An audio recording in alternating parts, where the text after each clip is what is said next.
우리 129편의 말씀을 우리 함께 봉독하도록 하겠습니다. 이스라엘은 이제 말하기를 그들이 내가 어릴 때부터 여러 번 나를 괴롭혔도다. 그들이 내가 어릴 때부터 여러 번 나를 괴롭혔으나 나를 이기지 못하였도다. 바가난 자들이 내 등을 갈아 그 고랑을 길게 치었도다. 여호와께서는 의로우사 악인들의 줄을 끊으셨도다. 무릇 시온을 미워하는 자들은 수치를 당하여 물러갈지어다.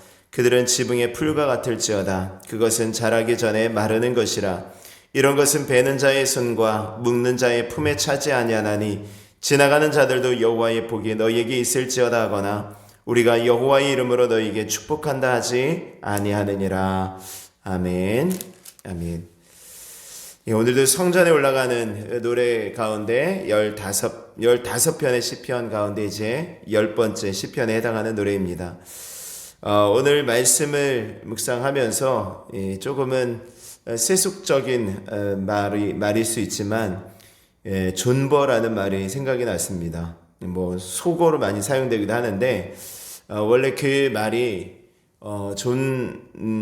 존나 버루 이런 말이래요. 그러니까 시간이 흐르면서 조금 비속어처럼 사용되어졌는데 버루라는 것이 저는 해보진 않았지만 스타크래프트라는 게임에서 나오는 그 저그 종족이라는 그 종족이 사용하는 어떤 일종의 방어 아이템인 것 같습니다. 땅속에 숨어서 버로우한다, 땅속에 숨는 것을 버로우한다라는 것인데 그렇게 땅속에 숨어 있으면서 오랫동안 버티는 것을 말한다고 해요. 그러니까 찾아보니까 이 표현이 유명해진 계기가 어떤 스님이 지은 책 가운데서 그분이 이회수라는 그 시인에게 요즘 힘들게 사는 젊은이에게 해주고 싶은 말이 있습니까? 라고 물었을 때 존버 정신을 잃지 않으면 된다 이렇게 얘기를 했다 그러죠. 그래서 거기서부터 이제 조금씩 나와서 지금도 이제 어떤 오랫동안 고생을 하다가 가수들이 오랫동안 가수 활동을 하는데 별로 알려지지 않고 있다가 갑자기 이제 어떤 계기로 인하여서 유명해지게 되면 그들을 향해서 존버 가수라고 하기도 하고 이런 얘기들을 좀 하더라고요. 오늘 말씀이 바로 그런 부분인 것 같습니다. 오랫동안 버티는 거죠. 끝까지 버티는 것입니다. 1절 2절의 말씀에 보면은 이스라엘은 이제 말하기를 그들이 내가 어릴 때부터 여러 번 나를 괴롭혔도다. 그들이 내가 어릴 때부터 여러 번 나를 괴롭혔으나 나를 이기지 못하였도다 라고 말씀합니다. 그러니까 누가 시인을 괴롭혔는지는 알 수 없지만 그러나 그 수없는 괴롭힘을 당했음에도 불구하고 결코 마지막에는 나를 이기지 못하였다라는 것은 무엇입니까? 지지 않았다라는 것이죠. 그렇다고 꼭 승리했다라고는 할 수 없지만 어쨌든 그들이 나를 이기지 못하였다. 나는 지지 않았다라는 것입니다. 그러니까 이 말씀의 배경이 되는 이스라엘 민족만 하더라도 수없이 많은 공격을 받고 또 여러 나라의 지배를 받았지만 결국은 끝까지 버티면서 자기의 나라로 독립하게 되어지지 않습니까? 야곱의 가족들이 애굽에 들어가서 점점 그 가문이 커져서 이제 한 나라처럼 되어집니다. 430년 동안 애굽왕 바로는 이제 이스라엘 백성들을 애굽의 노예로 삼고 그들의 건축 공사에 그들을 이제 동원하게 되어집니다. 고된 노역을 시키죠. 그러니까 애굽이라는 거대한 나라에서 살았던 그 이스라엘 백성들이 여전히 그들의 나라의 말을 잃지 않았다. 430년 동안 살아가면서 그 애굽이라는 나라의 말을 하지 않고 하긴 했겠죠. 근데 그들의 나라의 말, 이스라엘의 언어, 그리고 이스라엘이 가지고 있었던 그 하나님에 대한 그 믿음, 그리고 그 문화, 이런 것들을 끝까지 잊어버리지 않았다라는 것입니다. 끝까지 버틴 것이죠. 이 시도 아마 바벨론의 포로에서 간신히 이제 살아남았을 때 쓴 시일 수도 있습니다. 그러면 다른 나라에 점령을 당하고 오랜 시간 동안 온갖 회유도 받고 협박도 받고 그랬음에도 불구하고 여전히 그들은 그들의 믿음을 또 언어를 그들의 문화를 잃지 않았죠. 끝까지 지켜나갔습니다. 우리가 잘 아는 것처럼 다니엘과 세 친구의 이야기에서도 우리가 잘 알 수 있죠. 지배국의 풍습을 따라서 그 문화를 따르라는 그 압력을 받습니다. 그 왕의 진미를 다 먹어야 되는. 근데 그들이 뜻을 정하여서 이방신에게 제사하고 나온 그 음식을 먹지 않겠다라는 그런 뜻을 정하고 거기서 나온 고기를 먹지 않고 포도주를 마시지 않고 끝까지 버팁니다. 결국은 승리하게 되어지죠.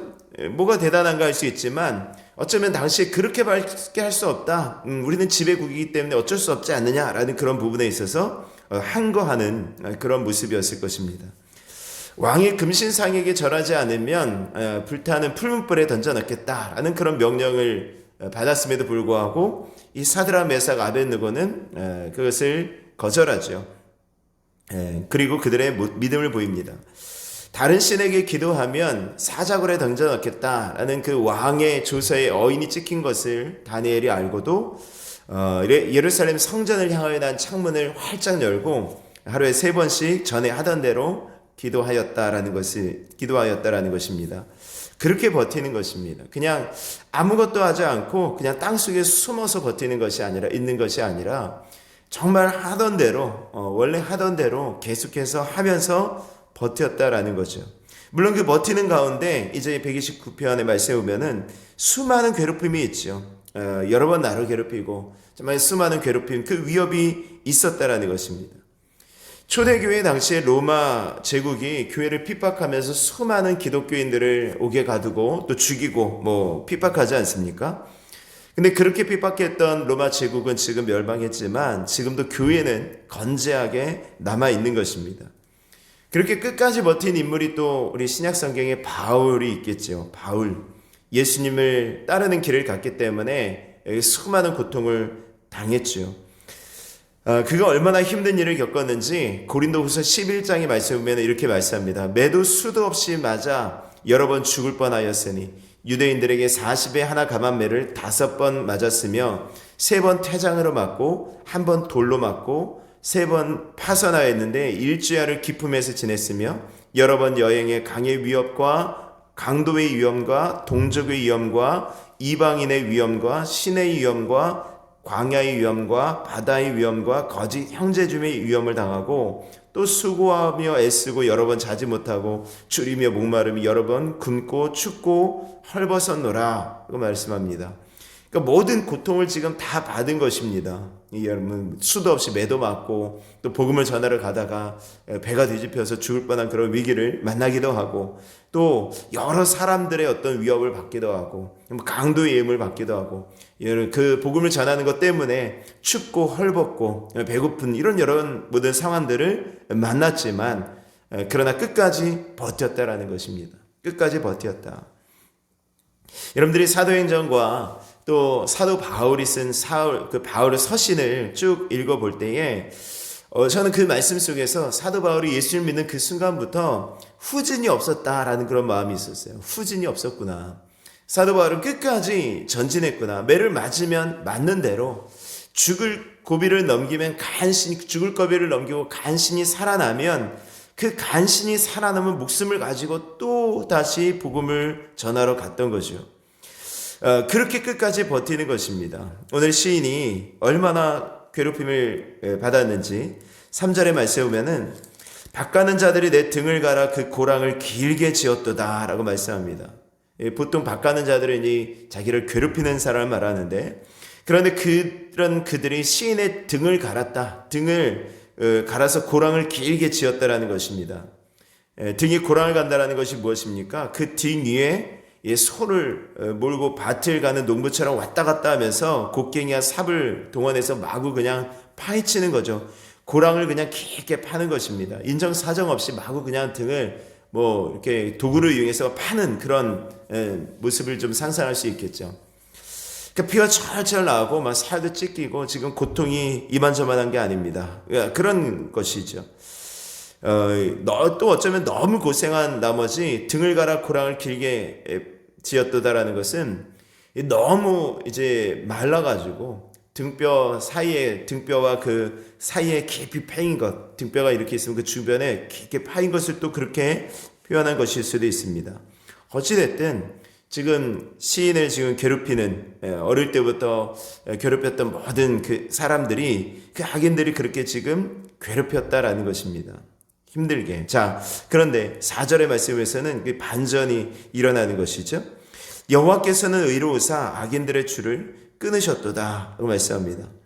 바가는 자들의 시인의 등에다가 고랑을 만들고 있을 때 하나님께서는 그 농기구의 그 줄을 끊어버리시는 것입니다.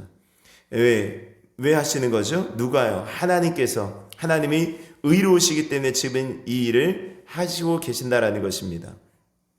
우리는요, 누군가 이렇게 우리를 괴롭히고 우리를 못살게 굴면 우리가 맞서 싸우려고 하죠. 우리 스스로 그 맞대어 싸우기도 하고 비방하고 욕을 하기도 합니다. 근데 버틴다라는 것은 무엇입니까? 그렇게 하지 않는 거죠. 싸우면서 버틴다라는 것보다도 그냥 버티는 거예요. 그렇게 하지 않는 거죠. 이게 힘든 것입니다. 직장 속에서 자기의 믿음에 대해서 자꾸 태클을 건다라고 했을 때 한번 뒤집어 엎고 막 대항해서 싸우고 싶은 마음이 있겠지만 근데 끝까지 그냥 버티는 것입니다. 누가 일하실 때까지요? 오늘 말씀에 보면은 하나님께서 일하실 때까지, 하나님께서 지금 일하실 때까지 버티는 것입니다. 5절에서 6절의 말씀에 보면은 무릇 시온을 미워하는 자들은 수치를 당하여 물러갈지어다. 그들은 지붕의 풀과 같을지어다. 그것은 자라기 전에 마르는 것이다 라고 말씀합니다. 그러니까 이 말씀 무엇입니까? 그렇게 이제 나를 괴롭히고 나를 못살게 굴던 그런 모든 사람들이 하나님께서 그 악인의 줄들을 끊어버리심으로 그들의 어떤 괴롭힘을 그냥 끊어버리시는 것입니다. 그리고 나서 무릇 시온을 미워하는 자는 수치를 당하겠다라고 말해서 수치를 당하여 물러갈지어다 라고 말합니다. 저희는 지붕의 풀과 같을지어다. 그것은 자라기 전에 마르는 것이라. 우리 이스라엘 땅이 주로 이제 우리나라처럼 옥토가 아니지 않습니까? 주로 이제 맨 땅인데 맨 땅이다 보니까 어떤 씨가 떨어지면 약간 자라지만 오래가지 못한다라는 것입니다. 예수님께서도 그런 상황에 대해서 씨 뿌리는 자의 비유에서 이제 뿌리가 깊지 못해서 금방 그 햇볕에 말라버린다라고 말씀하지 않으셨습니까? 그러니까 그런 부분들입니다. 역시 마찬가지예요.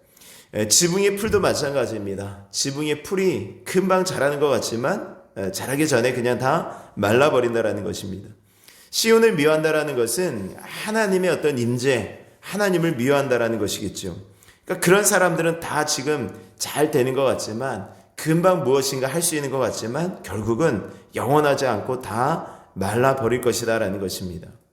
그리고 7절에서 8절의 말씀은 이런 것은 베는 자의 손과 묶는 자의 품에 차지 아니하나니 지나가는 자들도 여호와의 복이 너희에게 있을지어다 하거나 우리가 여호와의 이름으로 너희에게 축복한다 하지 아니하느니라 말씀합니다.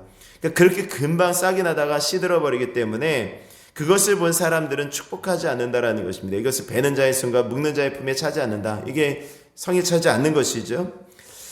조롱하는 것입니다. 그들을 향해서 조롱하는 것이죠. 결국은 그렇게 우리를 비방하고 핍박하고 이 믿는 사람들을 괴롭게 하던 사람들은 결국은 하나님께서 일하실 때에 다 말라버릴 것이다. 다 끝나버릴 것이다. 축복도 없고 복이 없을 것이다 라는 것을 말씀하고 있습니다. 결국은 세상의 어떤 길은 지금 잘 되어지는 것 같아도 결국은 화려해 보일지라도 지붕의 풀과 같이 다 말라버리는 것을 여러분들 믿으실 수 있기를 바랍니다. 결국은 믿음의 사람들이 끝까지 승리하는 것입니다. 믿음의 사람들은 끝까지 버티며 나아갈 때, 믿음으로 나아갈 때에 여러분들 결국 승리하게 되어질 것을 믿으실 수 있기를 바랍니다. 힘들고 어려운 순간 만날 때 여러분들 끝까지 버티실 수 있는 은혜가 있기를 원합니다. 하나님께서 일하실 때까지. 하나님께서는 의로우사 악인들의 줄을 끊으셨도다. 사실 4절의 말씀이 오늘의 말씀의 이제 핵심이죠. 하나님께서 하시는 것입니다. 하나님께서 일하실 때까지 그때까지 기다리는 것이고 하나님께서 의로 나타나실 때까지 그때까지 참는 것이죠.